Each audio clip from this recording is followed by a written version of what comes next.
May tanong dito si boss REJ5ON. Sabi niya, bakit di mo na lang i-adjust sa potentiometer?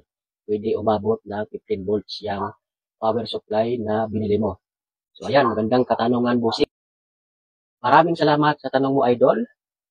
Oo nga no, pwede natin i-adjust yung potentiometer dito sa ating voltmeter. At yun ang gagawin natin ngayon for today's video. Ngayon ay tatanggalin muna natin ang ating supply. Ayan, tanggalin muna natin. Patayin muna natin yung ating power supply, no? Ayan. At tatanggalin muna natin dito. Okay? Tanggalin muna natin ito. Ayan. Maraming salamat sa suggestion mo, bossing. Dahil hindi ko pa ito na-test kung aabot ba ito ng 15 volts. Ayan, tanggalin na muna natin yan.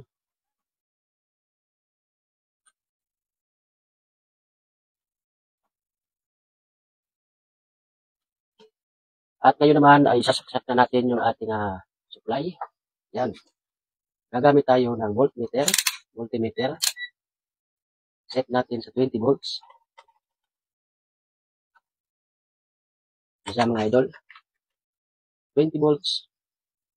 Sukatin natin yung voltahe. Ayan. Meron tayo ditong 12.10 volts. Ngayon ay i-adjust natin yung ating potentiometer. Ayan. Totoo nga sabi ni bossing, tumataas.